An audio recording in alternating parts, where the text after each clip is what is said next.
Hi, hello. Good afternoon. Welcome to my awesome blog. So it's me. My name is Samantha, your awesome blogger. So for today's topic, guys, it's all about makeup, no? So makeup, so mo na siya ako panginabuhi, guys, no? So as you can see sa akong mga post na jud ko yung mga post na makeup sad, no? Lahi lang jud nga content akong buhaton, guys, para lang jud maka kanang hatag o kanang kalingawan ninyo, no? So for today's video, kuan siya kanang sorry no kabusog sunod ka. It's all about makeup. So of course, atong makeup no, our talent is not for free no ya. Kuan about ni siya sa hangyo-hangyo guys. So actually affordable na jud akong makeup no.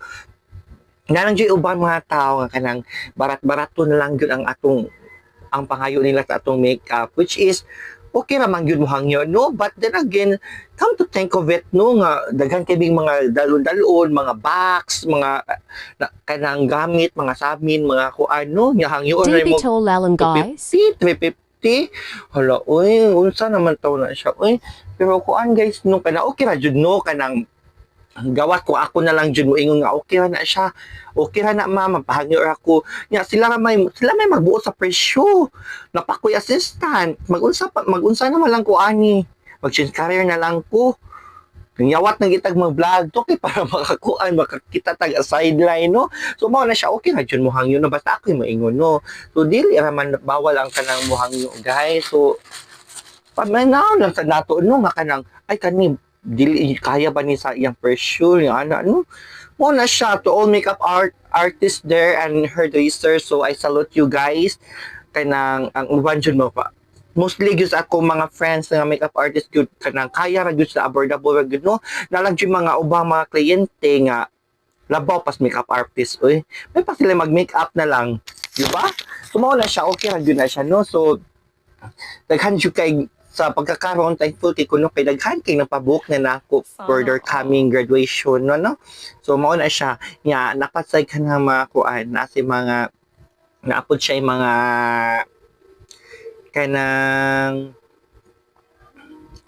kuan mga GS from or nga ano, so mao na siya okay ra jud mo hangyo basta tarungon lang jud paghangyo kaya ang inamigasan nga hangyo ba di ba dili kay magsigig mo pay mo mandar nga ana no, gigil no ako sa puton ko ninyo, pero okay ra jud ko no ma-afford ra jud ko ninyo guys kay affordable ra biya kay ta, so maluoy sa biya sad ta no ito. So gihatag ba nga talent sa Ginoo Sana dapat all. i-embrace nato tarong sa nato pagda naalang jud mga uban no nga kanang di ta ka please manggod sa mga tao. So I think kuan kanang ilang nga sila nila mag imanhiman na lang di ba kung mauna siya, so sila nila magkuan dapat sila mohangyo dapat mag-amam po sila nato di ba kay tao ra ba yata kaya ra ba ta nato magpahangyo di ba nga sa mga katuding na mga event diha mga kanang na mga event atin na yan nila mo pa makeup. So kontak ka lang ko guys ha kay naara jud ko no.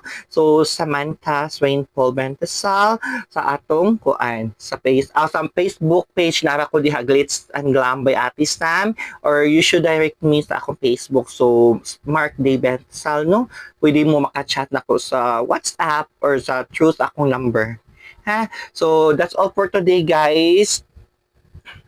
Don't forget to follow, like, and share my video. Thank you so much.